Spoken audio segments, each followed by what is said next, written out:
Bonjour tout le monde et bienvenue sur ma chaîne Trending the Trend. Nous sommes aujourd'hui le 11 février 2022 et je vous accueille avec un Bitcoin qui corrige un petit peu et qui entraîne dans sa petite correction une plus grande de la part des altcoins, surtout celles qui avaient rebondi fortement. Je pense notamment à Solana, Shiba ou Matic.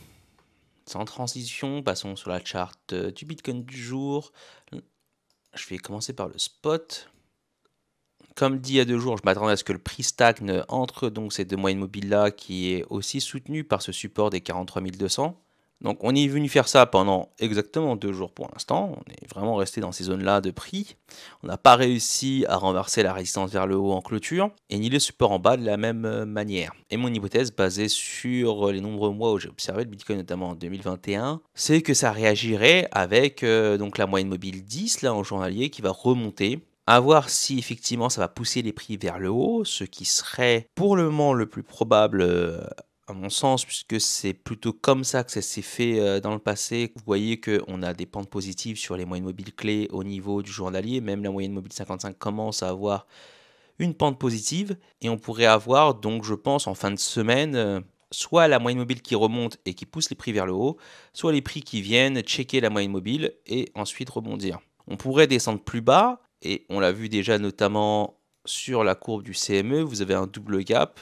Donc vous avez un gap ici, le premier qui a été effectué en semaine, entre 41 170 et 41 290. Le deuxième gap, lui, il est ici, vous le voyez de manière très visible, entre 41 000 environ, 40 900 et 41 400. Comme c'est vraiment juste en dessous de ces niveaux de prix-là, il y a quand même une certaine probabilité non négligeable à ce que ça vienne mécher en dessous pour rebondir, ou pourquoi pas simplement descendre, hein, sans mécher forcément.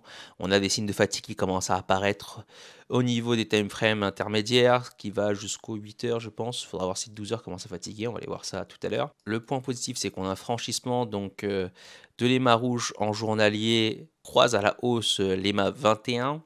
Bien sûr, vous avez les moyennes mobiles que j'utilise qui sont affichées ici. Autrement, vous avez aussi une vidéo où j'explique justement le setup des moyennes mobiles, et le lien est dans la description. Et juste, allez juste observer ce que ce franchissement donc a pu fournir comme rebond par le passé. Donc le dernier qui a lieu, c'était à l'automne, où on est passé de 40 000 environ pour faire donc un nouveau record haut à 69 000. Le précédent, c'était la fin donc de la période d'accumulation de l'été aux abords des 30 000 pour faire un pic à 53 000 avant de corriger un petit peu à l'automne et puis repartir vers le haut comme on l'a vu juste précédemment. Avant ça, donc c'était aux environs de 10 000 $ qui a été une résistance psychologique où le Bitcoin est venu un petit peu travailler. Donc on est passé de 10 000 $ environ à 65 000 au printemps 2021. Le rallye précédent était plus court, on est passé de 9 200 $ environ à 12 600 $. Donc on n'est pas forcé de faire des grands moves comme on l'a fait dans le passé. Là, vous avez quelque chose de nettement plus petit, même si globalement, la tendance haussière a été conservée. Puisque là, on ne fait pas un creux plus bas que les précédents, donc on est toujours dans une figure haussière à l'époque. Et le rallye a continué après ce croisement-là, après une période d'accumulation nouvelle, qui d'ailleurs était très proche de la précédente. Précédent croissement, c'est aux environs de mars 2020. On est en avril, après le dump de mars à cause d'un certain rhume. Et on a fait une hausse d'environ 50%. Celle-ci, je vais la mesurer également. Depuis le croisement, 34%. 43, très bien. Donc, je ne sais pas si c'est utile de remonter vraiment plus en arrière. Je ne vais pas forcément le faire. Vous avez le setup en tout cas. Vous pouvez aller voir ce qui se passe jusqu'en 2011. Où est-ce qu'il y a la courbe? Ici.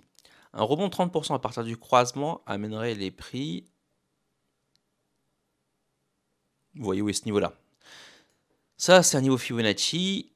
Et ce double niveau-là est mis en jaune parce que c'est le Golden Pocket. Donc le prix vient souvent, en tout cas, rebondir à la hausse ou à la baisse dessus. Pas toujours, hein, entre les 61,8 et les 65. Après, généralement, tout ce qui est au-dessus des 61,8, c'est des zones assez intéressantes dans un sens ou dans l'autre. Donc voilà où est-ce que ce rebond pourrait amener par rapport à ce croisement-là. Est-ce qu'il pourrait faire plus petit? Bien sûr. Si on vient se cracher là, cependant, c'est pas mon scénario. Je vois quand même sur les timeframes, à partir du daily jusque le 3 jours, le 5 jours va y passer là, quand même des signes de boule. Donc on a des cascades de signaux positifs qui viennent du daily jusqu'aux 3 jours. Les timeframes plus petites sont en train de fatiguer un petit peu, mais elles ne sont pas encore assez fortes. Il n'y a pas encore assez de momentum négatif qui a été build, qui a été construit pour renverser le prix, en tout cas de manière immédiate, selon moi. Évidemment, bien sûr, je peux me tromper. J'ai dû me tromper déjà de nombreuses fois. Ce ne sera pas la première, ce ne sera pas la dernière. Mais c'est pas ce que je prendrai. Donc là, je reste dans mes longues. Signe d'en sortir. J'ai des stop loss maintenant que j'ai dû monter d'ici quand j'avais pris. Donc j'étais rentré vers les 35 000 d'abord, vers là.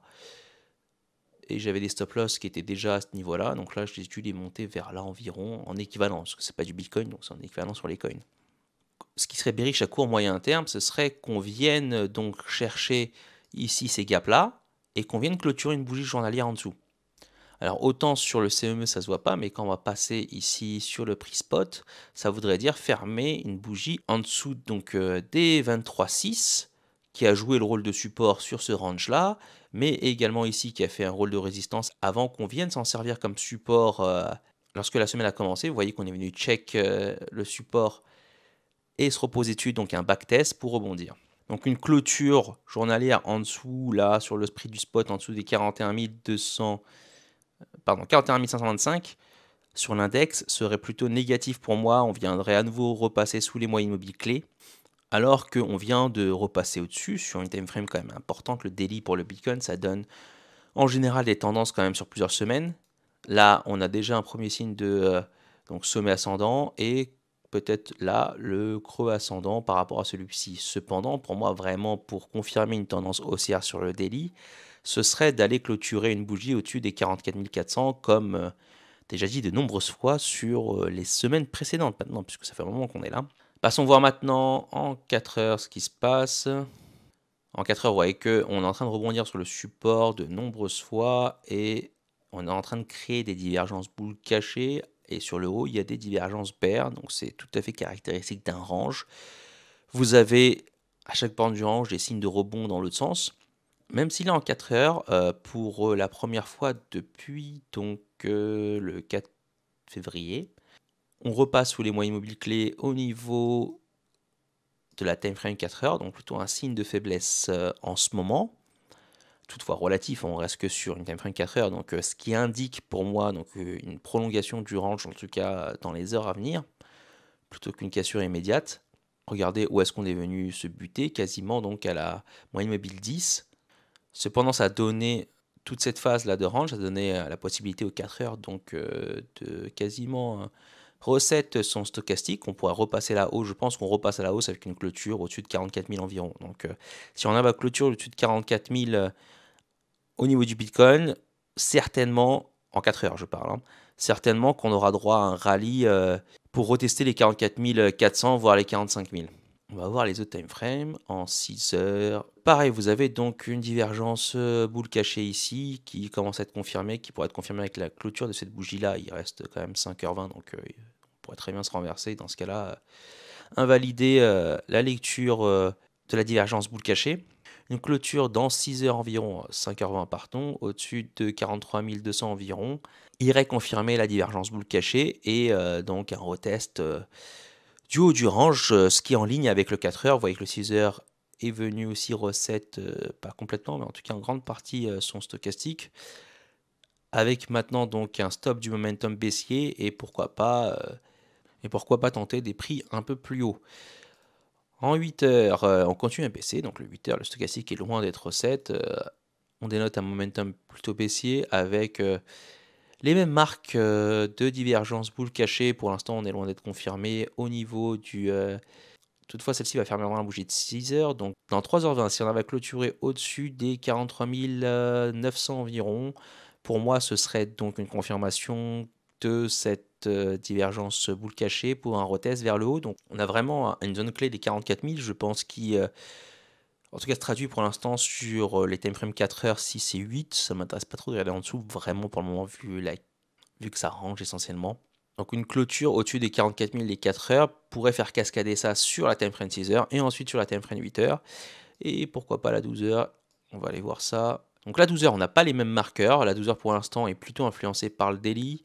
Le 8 heures vraiment qui a l'air d'être le pivot entre, on va dire, les time frames intermédiaires et les time frames de courte durée. Le 12 heures, lui, nous donne un signal en tout cas d'une prolongation de range. Donc pourquoi pas un retest vers le haut et à nouveau du range. On est en train de perdre la zone critique en 12 heures, ce qui en général induit donc un cooldown un peu plus long. Vous voyez que, comme précédemment d'ailleurs, c'est pas pour autant qu'on n'a pas rebondi de manière forte derrière, puisque là c'est de mémoire la correction à 36 000, donc des 39 000 à 36 000, exactement ici vous voyez. On était allé se frotter à la résistance des 39 000 avant de se faire rejeter et finalement de repartir vers le haut. Pareil, si vous perdez la zone critique, le stochastique vient reset entièrement. Là, vous perdez la zone critique, on a un reset quand même assez prolongé.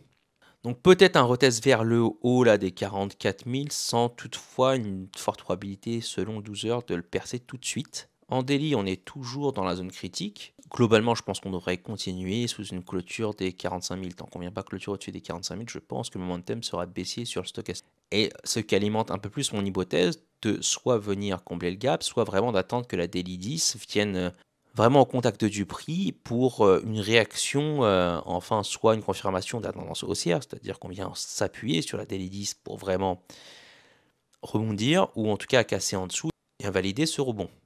Vous voyez sur le rallye précédent, on vient stagner, on attend vraiment que la daily 10 vienne s'approcher du prix pour finalement relancer un petit peu les prix. Et on a droit à ce scénario de nombreuses fois, vous voyez que c'est une zone en phase haussière qui vient faire support, même si au bout d'un moment vous voyez que ça peut fatiguer, on vient toucher ensuite la daily 21, avant donc un ultime rebond, puisque quand on vient toucher ces niveaux-là, après avoir perdu la daily 10 en journalier sur une phase haussière, ça montre un petit peu de fatigue et généralement des divergences qui commencent à apparaître sur le RSI. Là c'est la daily 21, peut-être que c'est ça qu'on attend, une plus forte correction, ou est-ce que la daily 21 elle est ici au niveau du gap. Donc probable. Alors pourquoi est-ce que je suis plutôt aussi, pourquoi je pense que ça va plutôt casser vers le haut, même si on vient encore une fois clôturer au niveau des gaps, et si vous êtes dans des longues là à ce moment-là, ça peut faire paniquer les marchés. Si on vient combler le gap CME, je peux vous dire que ça va créer une certaine panique sur les marchés qui ont l'air d'être à fleur de peau, avec notamment les chiffres de l'inflation qui viennent de paraître aux États-Unis. C'était hier avec une inflation record, ce qui était attendu. On est toujours dans des ruptures de stock et avec une inflation du prix de l'énergie qui continue donc à persister et qui devrait persister encore sur le temps. Ne vous attendez pas à une année facile en 2022 sur le plan macro, surtout qu'au bout d'un moment, comme on voit là, lorsque le contre-coup de l'hélicoptère monnaie qui a été réalisé pendant le Covid va revenir, c'est-à-dire qu'on va avoir un retour à la réalité relatif. Je dis relatif parce qu'au bout d'un moment, vous allez voir que ça va se foirer et qu'on va repartir en creusant de la dette à l'infini. Mais le temps où on va essayer de contrôler un peu tout ça et d'être raisonnable, entre guillemets, eh bien, ça va être un temps dur pour l'économie. Et là, les États vont s'en rendre compte et on va repartir comme en l'an 40, à mon sens. J'ai perdu un peu le fil de mes pensées, mais ce que je voulais vous dire surtout, c'est qu'une correction du Bitcoin vers le gap CME, s'il a eu lieu, ça donnerait donc une correction d'environ 5%. Je pense que des alts peuvent perdre 10 et 15 parce que là on est très frileux, ça réagit extrêmement vite à la baisse. Tout le monde a peur que ça ce soit la fin du dead cat bounce, si c'est un dead cat bounce, parce que si c'est fini c'est un dead cat bounce. Et donc on va rentrer en bear market, etc. Malgré le Fear and Greed Index au niveau du Bitcoin, je vais rafraîchir, ça date de quelques jours déjà, qui est neutre aujourd'hui. Je peux vous dire que globalement le marché est encore fortement influencé par donc ces périodes dans l'extrême fear. Passons maintenant sur la charte du Bitcoin avec le MACD. Je vous parlais donc de ce franchissement, de ce croisement-là en 3 jours qui a produit donc sur l'année 2021 des résultats très intéressants, surtout qu'à chaque fois, le 3 jours a pu être assez précis pour indiquer donc les phases de bottom et de top. Vous voyez qu'ici, on a une divergence haussière avec donc un MACD qui monte, des prix qui descendent. Si on regarde juste avant, vous voyez là des prix montés et un MACD baissé, ce qui a confirmé le top lors du croisement baissier. Durant l'été, vous allez voir que le MACD fait que monter et les prix ne font que descendre. Confirmant donc le bottom à 30 000. Et sur cette phase de top là, il y a eu pas mal de signaux de divergence qui sont apparus partout sur tous les timeframes du monde, donc le 3 jours est compris. Donc plutôt une certaine précision en tout cas sur l'année 2021. Maintenant nous sommes en 2022. On va voir si ce signal-là réitère sa précision au niveau des tops et des bottoms. Pour l'instant, mon biais est positif, c'est-à-dire que tant qu'il ne se trompe pas, eh bien, on ne change pas une équipe qui gagne, même si certains indicateurs se sont trompés et ont pu donner des faux signaux, et il faut toujours une première fois. Et donc principalement, c'est ça qui me rend plutôt bullish sur le moyen terme pour en tout cas un rallye un peu plus important, et la zone de danger pour moi se situera au-dessus des 55 000, si on y arrive bien sûr. Là, il faudra vraiment surveiller l'influx de Bitcoin sur les échanges. Si les whales reviennent, ce sera très très très mauvais signe pour les bulls. Autrement, même si on a vu une forte corrélation du Bitcoin avec les marchés traditionnels sur les 12 derniers mois, là vous avez le Nasdaq Future qui continue un peu de corriger, même si on rebondit par rapport aux zones les plus basses. Ce qui me fait penser à une décorrélation future au cas où l'inflation persisterait et qu'on aurait un effondrement partiel du moins du marché traditionnel, c'est que justement les whales, eux, ont acheté massivement et continuent d'acheter massivement du Bitcoin pour les retirer des échanges. Donc tant que cela ne revienne pas, ça me fait penser à un moment donné quand le rallye va être lancé, à une accélération de celui-ci en raison de la faible quantité de Bitcoin sur les marchés, ce qui va le rendre très volatile et donc très sensible à un mouvement de masse. Donc si on vient acheter du Bitcoin en spot parce que justement il augmente, la presse en parle, etc., la rareté du Bitcoin sur les échanges va faire que ce prix-là va grimper, et ça fait, je vous rappelle, depuis mars qu'on est sur une tendance où les volumes baissent globalement. Donc ce qui ferait penser à une longue période de consolidation pour peut-être repartir. Cependant, encore une fois, faites attention. Si les bitcoins là, vous avez sur donc cette charte là, je vais rafraîchir, on est sur CoinGlass, sur la réserve des bitcoins présents sur les exchanges.